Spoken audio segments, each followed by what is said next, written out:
Don't worry, Panda. We're gonna get out of here. Even though they're still tailing us. You didn't bring a gun, did you?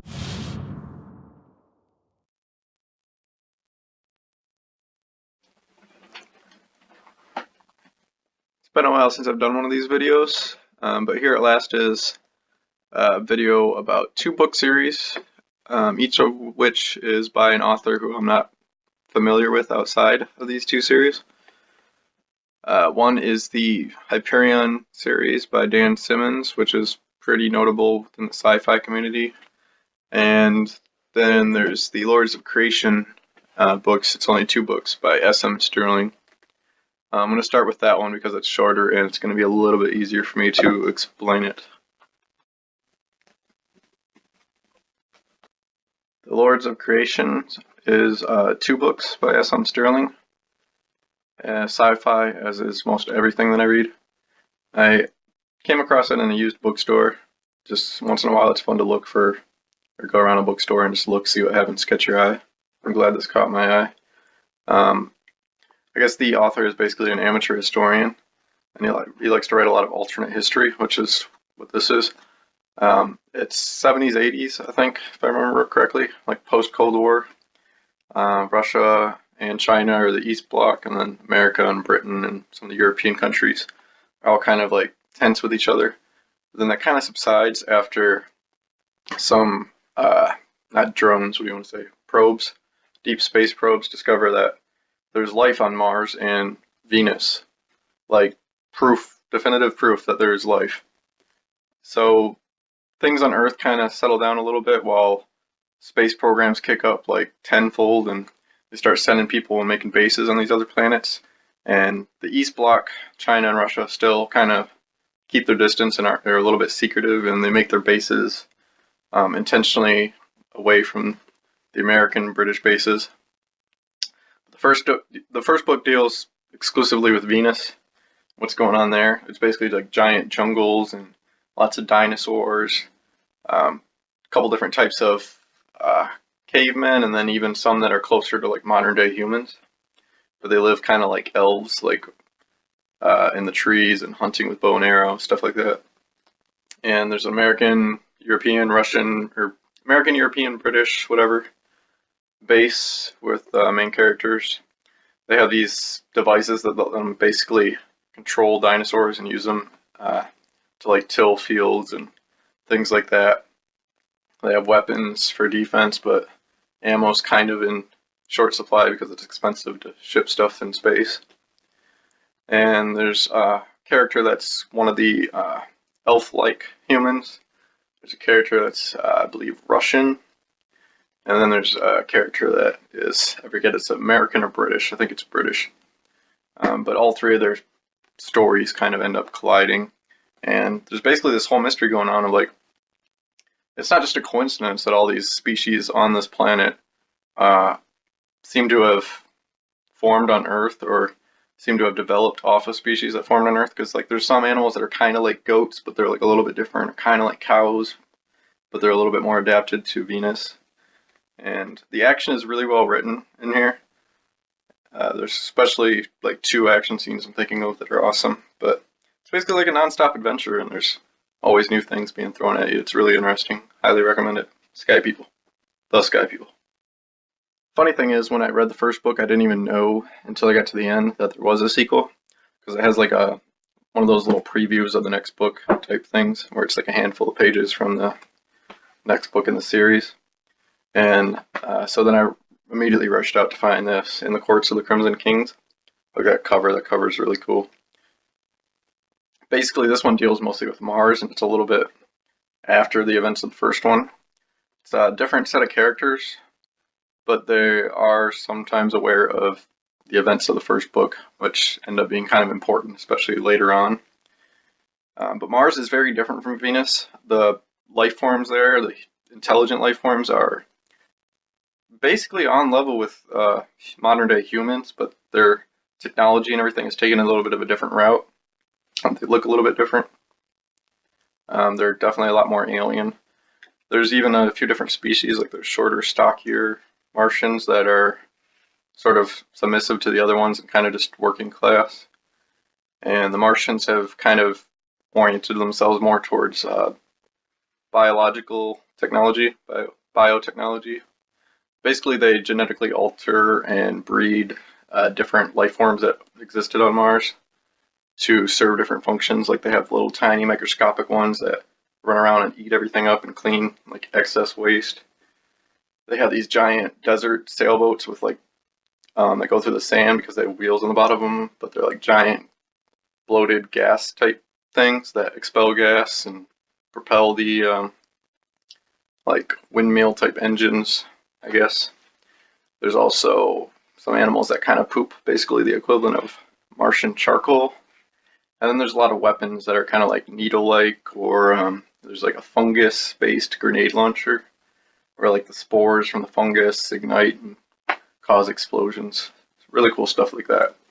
There's also a lot of sword fighting, and you'll notice by the title, in the Courts of the Crimson Kings, the whole Martian society, like their social structure, seems to be modeled after, I guess, like Chinese, like early Chinese and Japanese, where it's like different families that kind of rule different territories and come to power in different ways.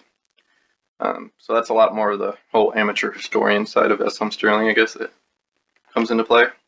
There's also, because it's hard to display like a Martian language, but I guess the Martians and the humans have come up with this thing called demotic, or demotic, however you pronounce it, where basically the Martians and the humans will speak to each other very like robotically. Like they'll say, one wishes to express gratitude towards the other for their kind gestures and stuff like that. It's kind of charming in a weird way. It's very amusing to read, but you never really feel like you don't have a sense of what they're saying. It's pretty easy to follow, and there's a rotating cast of characters, and it switches perspective back and forth. I really like it. The action, again, just like the first book, is well written. A little bit of romance in both books, but it doesn't feel too forced. I really recommend this book series. And there's a mystery, kind of, again, to what's going on with Mars and Venus, and why is there life on both these planets and Earth, and what greater power may be out there. Sort of one of those kind of overarching mysteries. But I really recommend this book series by S.M. Stirling, and I'm probably going to check out more of his work at a later date. I was about halfway through this book when I began to eagerly anticipate, but at the same time dread, making this video, because it's so brilliant and there's so much going on that it's going to be impossible for me to really summarize it in a precise way without giving out spoilers, but I'll do my best I can. I'll probably keep it kind of on the briefer side, vaguer side anyways. I won't give out a lot of details. I'll try not to. But yeah, Hyperion, it's 4 books. It's definitely my favorite book series. I don't expect anything to ever surpass it, although I am open to pleasantly being surprised if it doesn't happen. But I might even venture to say it's my favorite work of fiction, whether it's a book, video game, movie, TV.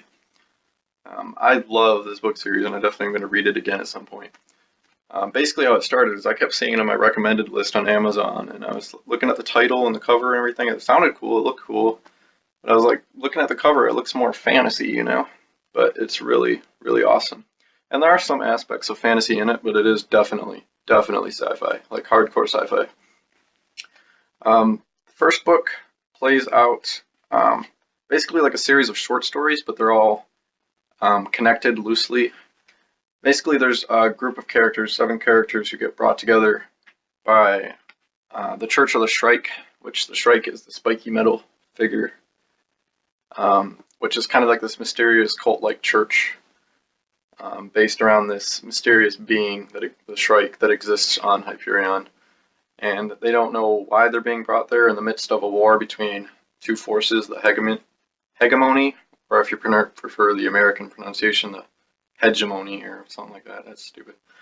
And the ousters, which the book will slowly explain to you who the hegemony and the ousters are, and that'll become more clear. But try not to get too muddled up in, who's who, which faction's which faction early on. Just trust Dan Simmons' writing. because he will slowly give you the answers and give you the information and the exposition that you need. And he writes these like perfectly, like flawlessly, in my opinion. Like there were times where I had to stop and like kind of look and be like, wait, okay, and then.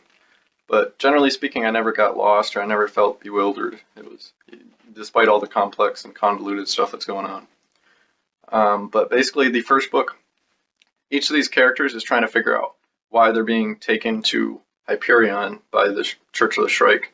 And most, if not all of them, have had experiences with this planet Hyperion, which is kind of mysterious.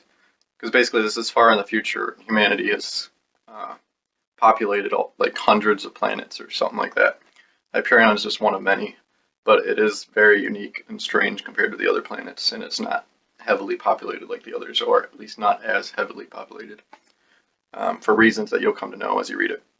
But they're all trying to figure out why they're being brought there. It's basically like I guess it's sort of like a job opportunity for them, like they're being offered something in exchange.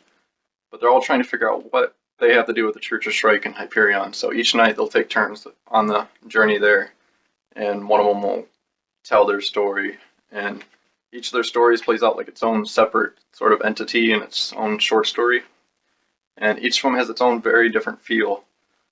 But I really like it. Like the first one feels more like something Lovecraft would have written, which is really awesome, like kind of supernatural horror, only with like a little bit of more sci-fi thrown in. One of them is like a cyberpunk murder mystery. There's a kind of a really touching story of a family. Kind of goes through a very unique sci-fi only sort of dilemma. And there's another one where it involves a great military leader and some mysterious romance that he's experiencing. I don't know how else best to put it without giving away too much. But all 7 stories, or all 6, 7 stories, whatever there is, end up feeling very, very epic in their own way. And then by the end of it, you're just like, you're trying to figure out, like, what are the connections? And there are a few moments where something might click and you're like, oh, wait, is that? And yeah, but by the time you finish the book, you definitely want to read the second book. The second book picks up where the first book left off, but with a new character who becomes vitally important to the story. And I should mention that the title Hyperion is the same title of a epic poem by John Keats, who I'm not familiar with. I'm not really into old poetry, but that didn't keep me from enjoying it, because the author Dan Simmons does a really good job of organically feeding you a little bit of exposition about John Keats and his work without giving you too much and boring you with it, to let you appreciate it. And so John Keats becomes is basically the backbone of the first 2 books, at least a little bit of the third and fourth. And the planet Hyperion was actually named after his planet in the book by the people that founded the planet. Were all really into poetry and art. And that's about all I'll say about that. But the second book, you'll notice the cover if you're familiar with the Bible. It's a very biblical scene here, which is not coincidental. There's a lot of Christian parallels throughout the first 2 books and even the third and fourth, especially the third and fourth. And it's not just coincidental, though. It's actually important to the story for reasons that you'll discover while you're reading it. I'm not sure if Dan Simmons is religious or not, but I got the impression reading it that he was trying to be very respectful of both viewpoints. You know, like you never feel like one side's more evil or one side's more good, or one side's more right, you know. Even when there's all this epic sci-fi stuff going on, it doesn't completely eliminate the possibility of a Christian God being a possibility, or a Buddhist God, or some of the others, so, or an Islamic God, or any of the others. So it's very interesting to read, and I highly recommend it. So at the end of the second book, some epic, massive changes happen, and this third book picks up 207 years after the first 2 books, if I'm not mistaken. 270, I think, is the exact number. You're introduced to a couple new characters, like 2 or 3, at least 3 new characters I can think of, who are like the central characters for the rest of the story. But it doesn't completely abandon the other characters either. Some of the other characters and their stories end up still becoming important later on, if not more important than they were in the first two books. I know it probably sounds confusing, but just trust me, you have to read it. And as with anything, like when there's new characters introduced and the story shifts to their perspectives, you're kind of a little bit alienated at first, but it really doesn't take you long at all to warm up to these characters, and you'll probably end up liking them even better than the other ones. This is a little bit more of a character-driven story. The first two books, because there was so many different characters and so many different little stories going on, like they each had their own motives and things that they were worried about, it was kind of hard to get especially attached to any one character. But in this one, there's really three main characters you end up being really attached to.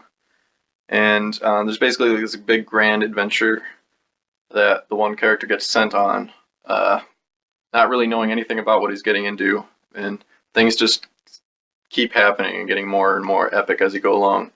And a lot of it ends up revealing mysteries from the first two books and completely turning things on its head. Things you thought you understood from the first two books get completely twisted around and explained even further, and you have a way better understanding of what really happened in the first two books.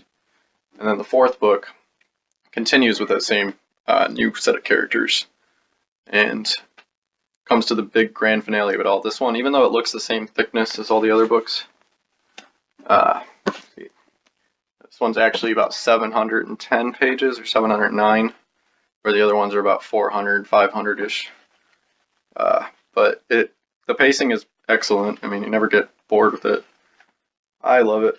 It's my favorite book series ever. I definitely recommend it. One of my favorite book covers, too. Look at that. See, the Strike has 4 arms. A lot of times he has his other 2 arms folded, like in front of his chest. So that's why you couldn't see the second set of arms in the other covers. But this one is a lot of Buddhist and Catholicism. A lot of Buddhism and Catholicism in it. And if you're like me and you're not particularly interested in religion, don't let that sway you, because there's a lot of sci-fi and other stuff thrown in and intermixed with it, and espionage and all this other cool stuff, and it keeps it interesting.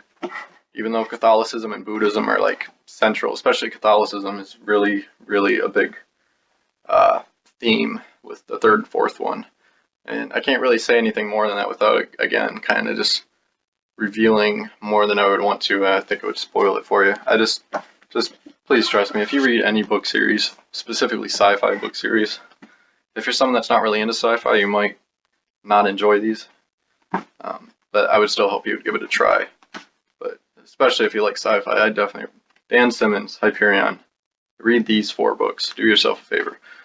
Like early on in the first one, I was thinking to myself, like, oh, I really hope they make these into a mini-series, or why haven't they yet, or a series of movies or something. But by the end of it, you just know, like, that there's so many little plots and storylines and crazy, awesome stuff happening that I just think there'd be too many places, too much room for error and for them to get things wrong and kind of betray your imagination that you had when you were reading it.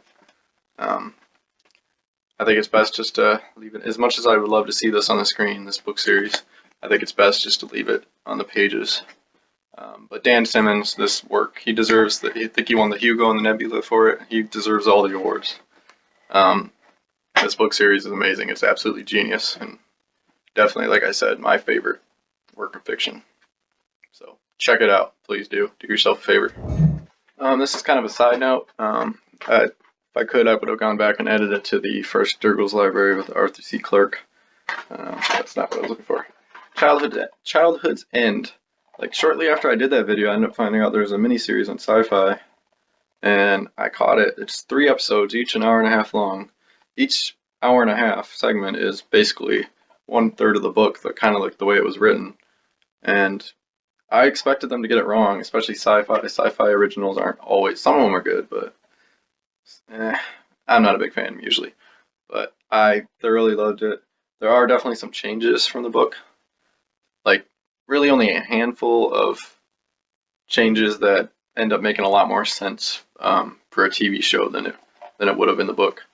And I'm completely okay with all those changes. I think they did a great job. Like, it's 10 out of 10, knocked it out of the park. As soon as I finished watching it, I went on Amazon and looked up the release date for the DVD, Blu-ray, whatever, so I could buy it and have all the special features and everything. So definitely check this out if you like Childhood's End by Arthur C. Clarke, or if you just like sci-fi TV shows in general. It's really awesome. And also right now I got 2001 and 2010 Space Odyssey, speaking of Arthur C. Clarke, on DVD, which I heard Ridley Scott is, I don't know if it's true or not, or if it's still in the works, but I heard Ridley Scott, famous sci-fi director, was working on a mini-series for 3001, which is the 4th book in the Space Odyssey series. So hopefully that comes to light and we see that soon. But anyways, thank you for watching, and my next episode is actually going to be not sci-fi themed. So we'll see how that goes, but thanks for watching.